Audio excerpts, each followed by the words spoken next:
All right, let's see, news-wise or whatever, I wanted to chat a little bit about the club itself or whatever. We've been doing kind of a little bit of a soft renewal with the COVID thing going on, but now that we've got most people renewing up, so if there's anybody that hasn't renewed, we're going to start tightening up within 30 days. We're going to clear off the people who haven't renewed in a long time, so they won't be able to get on the website or they won't get the emails or anything like that. So just tighten that up. Most people now are all, 92% of our members are on 2 years or more, because there's very few that do the 1 year anymore. We have, where's our lifetime member? We have one, Kevin's our lifetime member. He paid it. Upcoming, we have some stuff going on. We're trying to arrange in the fall you remember when we used to do the July holiday party at the beach? Well, we're going to do something because Overture wants to do an event with us again, but it might be in October, where they do a special day just for demos for DC Hi-Fi Group people. Then I'll have some kind of fall party at my place down in Rehoboth if everybody wants to come down to that again. So we did it in July before, but this year a lot of people, I don't know, were a little jittery about it. So and the guys at Overture are not open on Saturdays in the summer. Can you believe that? So that's one of the reasons. So in the fall, after September 1st, they're back open on Saturdays. So Capitol Audio Fest, Gary can give us an update. But first, I'd like for him to talk about the Seattle show, how that went.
Gill, Captial Audio Fest, and also the Pacific Audio Fest now. And so we had the first Pacific Audio Fest about 2 weeks ago, and it turned out very well. I mean, the media were well received, and in reality, it went back in time with Lou Hinckley of Daedalus Audio.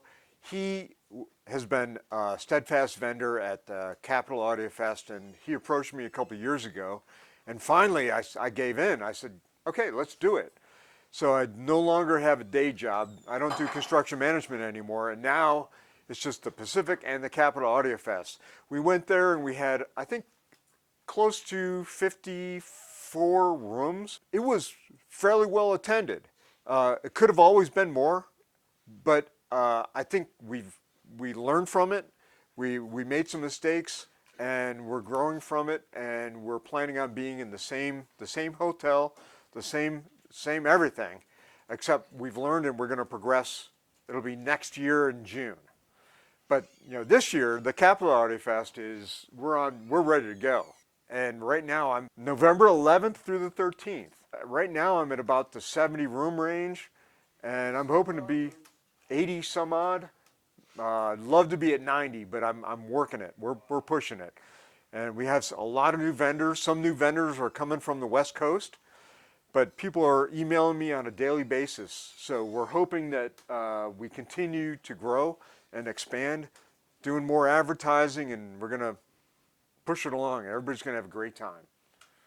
Any questions or live music? Have not figured out who it's going to be yet. Yeah, it's tough to say. I'd say close to 200, because some rooms are done by one vendor. but they may have multiple manufacturers in there. And then, but you know, we have the atrium, and there's usually 30 or 40 vendors in there. And then on the third floor, you have 36 different rooms, and plus LTA has about 6 vendors on their own.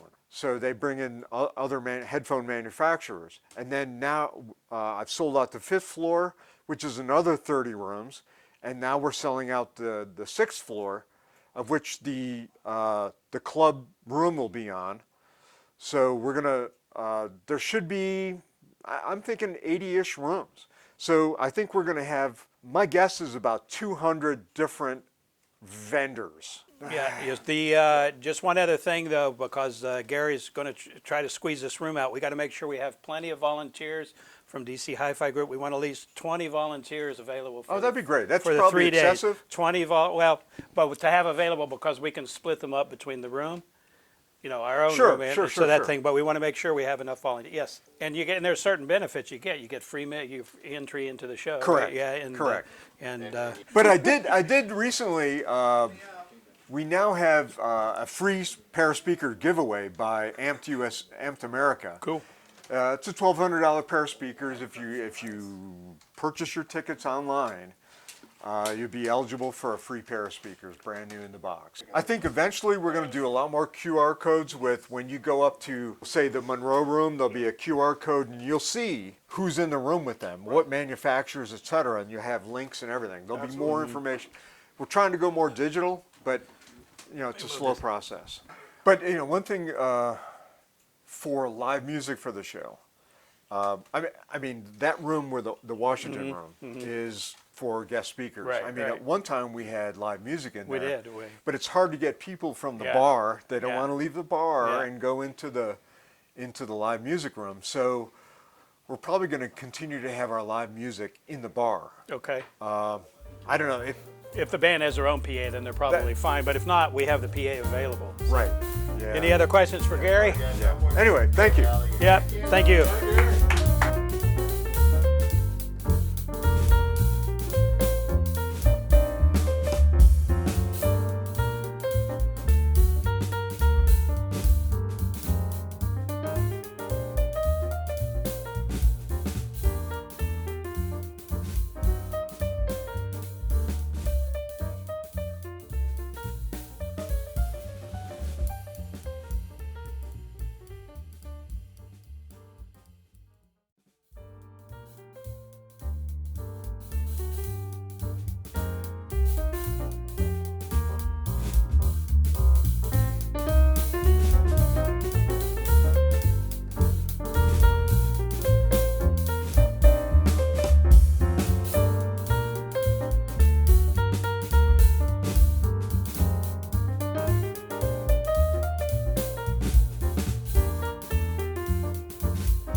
Schneider, linear tube audio, talk about his latest products, including premium integrated preamp stage and amplifier stage. Hi, I'm Mark. I'm from Linear Tube Audio. We're in Tacoma Park. We've been there for a few years now, 6 or 7 years. We have 9 employees, and we make amplifiers. We have here some, we set this up about 1 minute before anybody walked in the door. So hopefully it sounds good. What we have today is we have an integrated amplifier. We have basically all of our amplifiers are designed by this gentleman named David Burning. And in fact, about a third of the people in this room either already have our amps, design the amps, or will never buy any amps. So, because I've been to this meeting many times. But anyway, so we used to have, we started off with David's Microzodal, which was a 1 watt headphone amp. Also, you can use it for speakers because it had the topology of a integrated amp, but it just had 1 watt. And it also turned out to be a great preamp. So since then, we've upgraded, changed, and Lately, David's been more generous with some of his higher end techniques, which we've rolled into some of our into our amplifiers. So we have basically two power amps. One is a 46 watt, we call it the Z40. It's a 46 watts at 8, 51 at 4. And we have, this is an integrated version of that. This has, I think, Mullard EL34s in it. You can use KT77s, Teslas, Amperex, any EL34. The better the tube, the better it sounds. We use the Zodal technology, which most people know what that is already, but basically you're running the tubes on a carrier, 250 kilohertz, and you do the amplification at 250 kilohertz, so it's perfectly linear, where it's at audio frequencies and bass, everything is a boundary condition.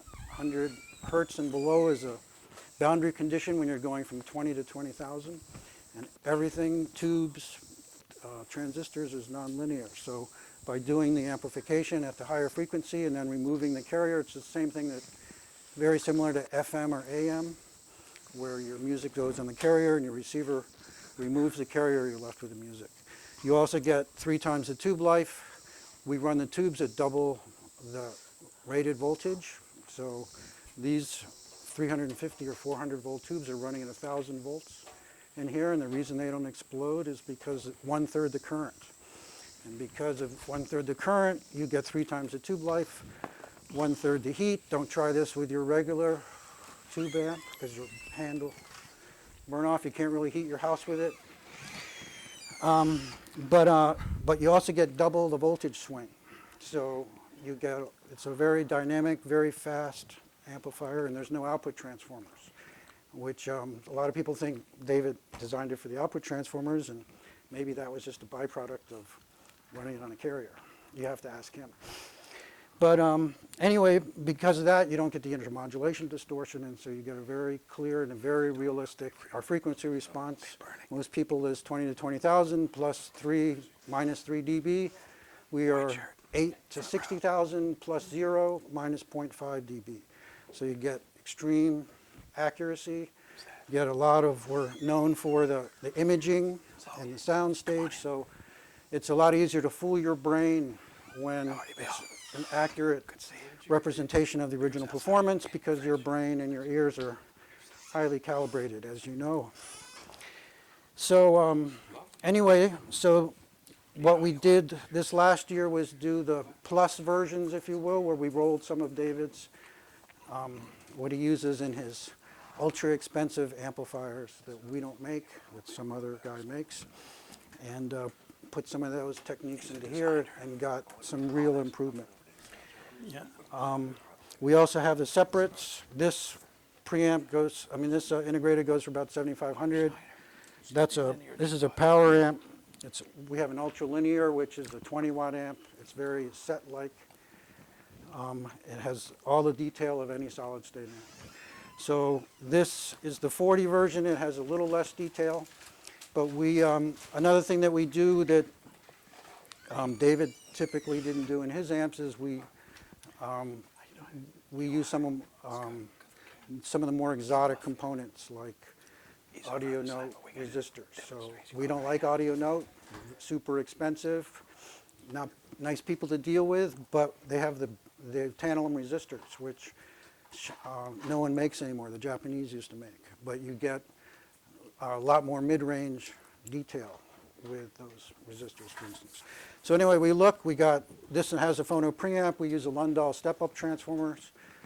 This is we've used more expensive Lundahl transformers.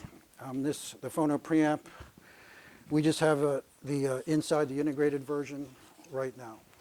We spent the last couple years, we haven't come out with a lot of stuff, but we have an enormous amount of product development going on.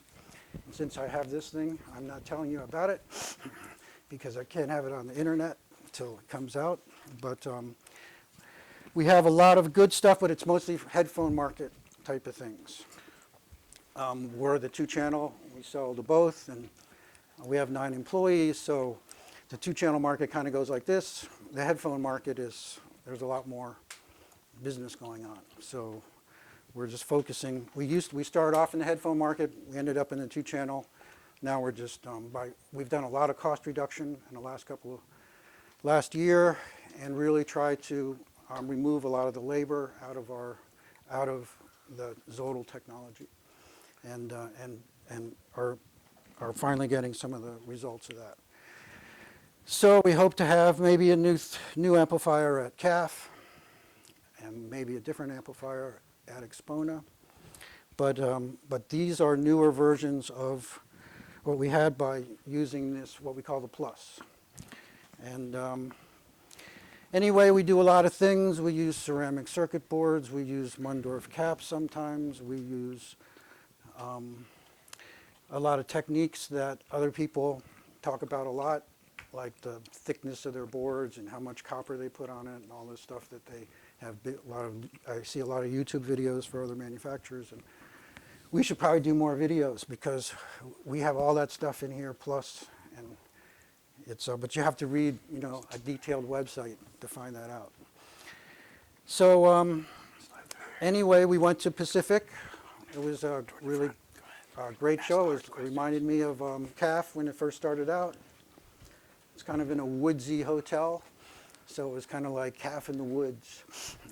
And that's, Seattle's got lots of woods and Mount Rainier's right there, and the ocean is a very beautiful place. And anyway, so we're going to be at CAF, although I just found out Gary sold our rooms, so we have to get different rooms. But we have the headphone lounge still, which is always great. And anyway, we're really got more activity with new development than we've had in a while, and have some really great stuff that we're working with David on. And so it's really, and we also we have an additional engineer. We were up to about 10 people. We're in Tacoma Park. We have a demo room. We're not open on Saturdays. We will be happy to meet someone. If someone was actually interested, it would be a better demo spot over there because we have all kinds of different higher end speakers. I mean, these are good speakers, but ones that don't need subwoofers and stuff like that. You don't really need a subwoofer. I mean, if your speakers are good because of the quality of this, and it goes all the way down to 8 hertz completely flat, you get some really controlled, really good bass out of it. But anyway, that's a much better place. And but anyway, we have a lot of product, a lot of stuff. But like I said, if we tell everyone about it, then they don't buy the stuff we have now. So we have to. So Mark, how much is the integrated with the phono stage and everything? With the phonos, I think it's about 8,500 with the phono stage. Mm-hmm. So the thing about phono stages is a lot of the quality of a phono stage is the power supplies. And so there's 3 kinds. So these have David Burning power supplies in them. So there's 3 kinds of power supplies. There's a switching power supply like a wall wart, which is plugged into the wall of your computer. It's the cheapest way to build a power supply, and also has a wonderful noise. And then linear power supplies. We make linear power supplies for a lot of our products. We actually sell them. Dr. Vinyl back there is our biggest seller of power supplies. And what does he use them for? He puts them on turntable motors, which me as an engineer, I still have a hard time wrapping my head around that. Makes it sound better, but it does. And he's bought like 20 or 30 of them in the last 6 months. And he tells his customers, if you don't hear any difference, don't send me any money. And they all seem to be paying for it. So, and then our phono preamp, what we also spend a couple months doing is you can change all the load resistors, the step-up gain, whether it's MC from the front panel, which involve how can you control various, hundredths of a volt. If you use a relay or something, it damages the sound. So we worked with David to use little teeny tiny MOSFETs that don't affect the sound at all. So we're able to do the switching without causing any noise or any sound degradation. So this is technology, we're using it here, but if, say, we had an external phono preamp, so you could change the settings from the front. Turns out things like that, if many people, here's a phono preamp and you got to open the top and change the settings, and here's one that you can do it from the front panel, but this one sounds better, they buy this one that you can change easily from the front panel. So when we started off, we thought it was all about the sound. It didn't matter about the looks, and we had some kind of hokey cases, but it sounded great. So now we learned that lesson, and so most people in the two-channel world, maybe not you, but plenty of people, it's all about the looks first. Then it's about the sound. At least for us to sell lots of amps and keep the business, we have to accommodate that. So we're working with a company called Fern and Roby in Virginia. They did some of this design and was manufactured. And we just actually recently switched to a new company in Canada. So it's pretty much the same. The laser engraving went to actual groove-based engraving. So the lettering pops out a little more. No, we're going full tube porn in the future. So we're going to have shorter things with all the tubes exposed, fully exposed on the top. Lampizator they came out with a $15,000 phono preamp, and they're kind of their cases. If you ever looked at them, they sell them for a heck of a lot of money, and they're extremely simple and extremely inexpensive. But but you could switch between 4 load settings for the cartridge, and they used a Nixie tube with the characters inside the Nixie tube.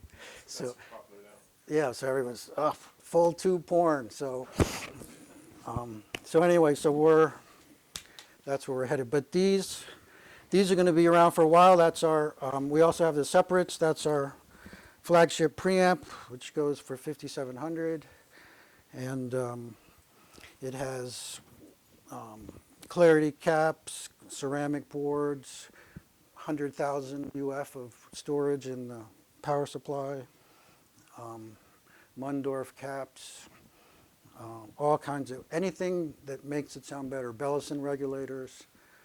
We're able, David has decades of experience and all kinds of ways to improve the sound, and then we also combine that with, we look all through the industry to find components, regulators. We use Bellison regulators, for instance, which not that many people know about, but 1 millivolt of noise as opposed to a regular regulator that's 100 millivolts of noise. Well, does that make any difference? We didn't know, so we just took the 100 millivolt one out and put in the 1 millivolt, and the dynamics, everything was immediately better. So then we just migrate that to all of our linear supplies. But anyway, the third kind of supply, which I was mentioning earlier, is the David Burning switching supply, which uses a different topology than, those are pulse width modulations, those are the really cheap ones. So David's refined this over many, many years, and it's the best supply in audio.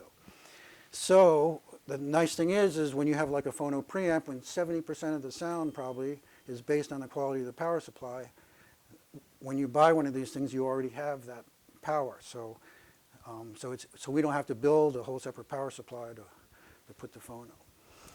So anyway, so these are good to put things like DACs and all kinds of things in them in the future, because we have such a high quality power supply, and we can use it for some of the peripherals. And then we have power amps that cost $6,800, either the 40 or the ultralinear. The ultralinear is our flagship one, and can really drive anything down to 87, 88 dB sensitivity really well. But if you have like a Maggie's or Harbeth's or some 85, 86, you need the 40, but the 40 is plenty. I have Maggie's at home, and I got one 40. I have the one that David made originally, the only one he made when he did the original design, and I can easily get another one. My room's 35 feet long, 10-foot ceiling, 15 feet wide, and one drives it fine. I could just go get a second one anytime, but I don't need to. So a lot of people really think they need 100 watts or more, so which is our biggest problem in sales, is because so many people are convinced that you need all this headroom and all this extra, and we have many customers with speakers from $1,000 to $50,000, and we do have some people with the monoblocks, and a lot of guys have one, and we send them a second one and say, here, use this for monoblocks, and they usually send it back and say, it's not, two of them, it's a little better, but it's not $6,800 better. So, but some people, you know, they only have monoblocks. You know, there's all kinds of audiophiles in this world. So, anyway, so